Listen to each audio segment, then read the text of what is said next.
Hello and welcome to Critical Discourse. I'm Todd. I'm Kevin. And today we're going to be talking about our second annual Pitch Night in Indianapolis that was held at the Indianapolis Museum of Art.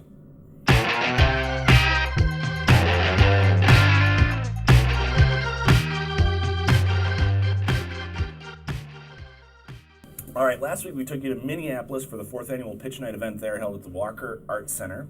And the winning artist, Emily Lynch Victory, will transform the dimensions of a vacant downtown Grand Rapids office space into a multi-sensory installation. But today we're going to take a closer look at what happened in Indianapolis at the Pitch Night that happened just a few short days ago.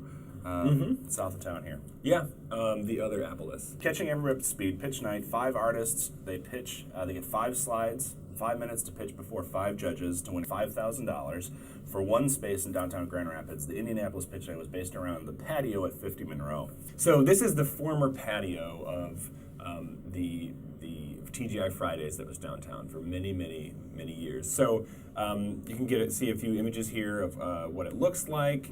We were touring inside of the old TGI Fridays with the property owners several weeks ago to see about the possibility of putting artwork inside of that space. That's not going to work because it's just full of booths and It's still a TGI Fridays basically. it's just sort of like from a horror movie because it's dark and scary. It's kind of scary when there's no food or people in there. Now, if you're from Grand Rapids, you're wondering where the space is, just think about the TGI Fridays downtown, and that's where it is. And so we're kind of reclaiming TGI Fridays has moved out to make space for something else. So let's talk about these artists and what they presented. So the first up was Rachel Johnson, and she proposed to use this patio space to make a giant kind of paint-by-number, color-by-number mural. It's the only way I paint. By number. It's hard to mess up. And it was sort of this kind of nature scene, as you can see in some of the images, and then people would be invited to color it in with chalk, which of course could also get washed away, which is kind of part of the intent, so that it would sort of refresh itself. That's beautiful. Yeah, so let's hear a little bit from Rachel.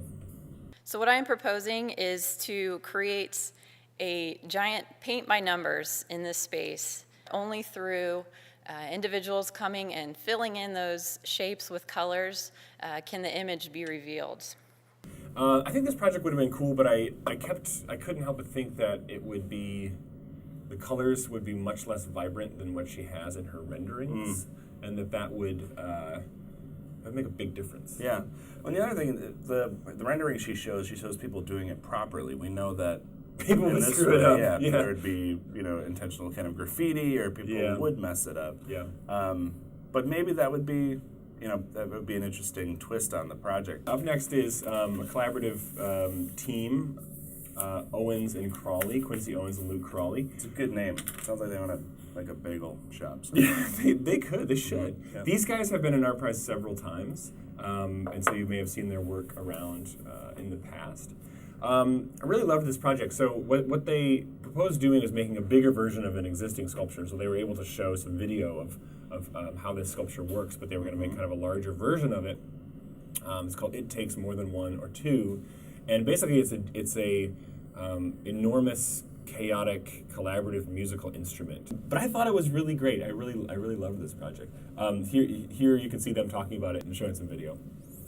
This idea comes from a space of having one instrument that is best realized by having multiple users.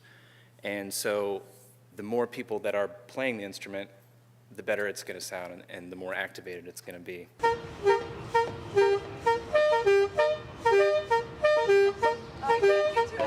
Logistically, the frame is made out of steel. It's approximately 10 by 10 by 40 feet long, and so it's going to encompass the entire space. And so there'll be about 36 to 40 individual pipes that each bike pump will activate. I wasn't too concerned about the sound level. I guess I don't know exactly how loud it is, but I think it actually would have drawn a lot of people. Yeah. All right. Kip Normand. Let's talk about Kip. Yeah, so Kip he explained how he grew up in Detroit on Grand River Avenue, which of course is named after the river that's in Grand Rapids. Yep.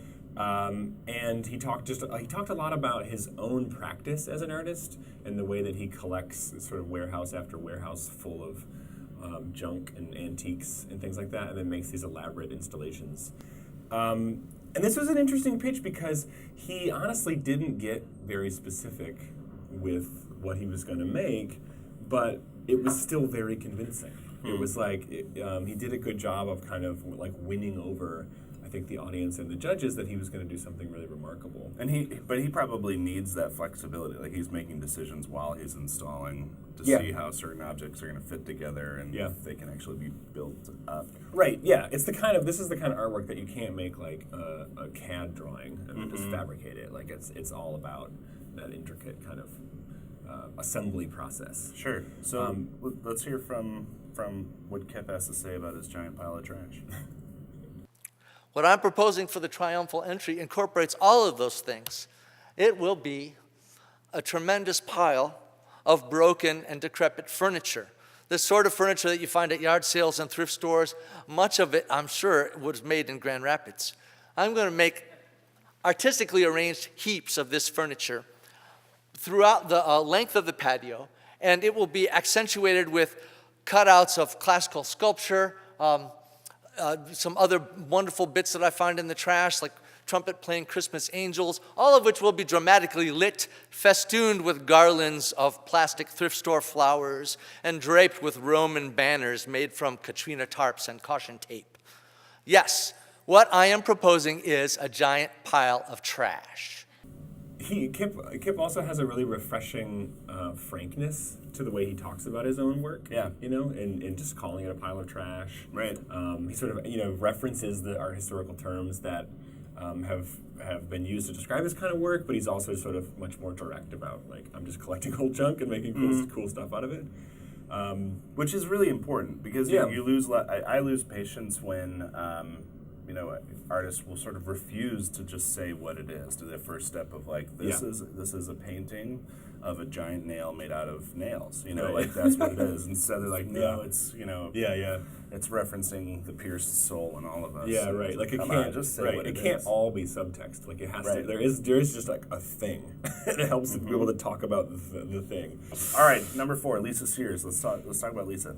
So Lisa had this really interesting idea to make a sort of an outdoor quilt. She was calling it a quilt, but it was really it was made of these, not of fabric, but of these images on hard substrate that were then attached to a fence. And she had a plan to work with a lot of other artists to help create these images. And the images are homages to famous women throughout history. So it's called the Suffragette Quilt. And she talked a lot about influences such as Judy Chicago's The Dinner Party, things like that, and talked about this sort of huge line of these kind of quilted paintings that would be attached to a fence. Let's hear from Lisa. I would like to create an installation that brings to mind a giant quilt. Each quilt square will be an 8x8 aluminum panel with a collaged image created in Photoshop printed onto it. A total of 135 panels will be attached to one another by chain links to form one giant piece of art. Each square will have a line diagonally bisecting it and the image of an important woman figure. Yeah, so on each of the images, there's a small QR code so that visitors could get more history about who these women are and sort of tell their stories. Because with each of these images, of course, there's a huge amount of history. All right, our last one, Brian James Priest. So this was Poisoned Orchard. Poisoned Orchard. So this was a really cool one and really lovely renderings. So Brian talked about the water crisis in Flint, Michigan, as a source of inspiration, and he was talking about how when a dehumidifier runs, the water that comes off of it is kind of like it's brown water. It's not. It collects chemicals, and it's like you shouldn't use it for watering plants. So his entire thing is based on sort of going against that rule and creating a greenhouse that has an apple orchard in it with these small potted apple trees, and then 2 large dehumidifiers on the roof that pull moisture out of the air and use that water to water the apples. So it's this sort of like Thus creating poisoned apples. Like maybe. Yeah. It's like right. the way he described it was it's like recommended that you shouldn't eat them, but then they're probably fine.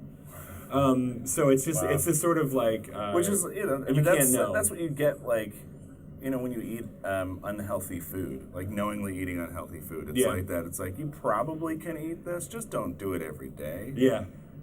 Yeah, and this but there's a potential though, the unknown. There's a potential that there is like some terrible chemicals that would end up because you just don't know what's coming off of the atmosphere. Here's how Brian described the project.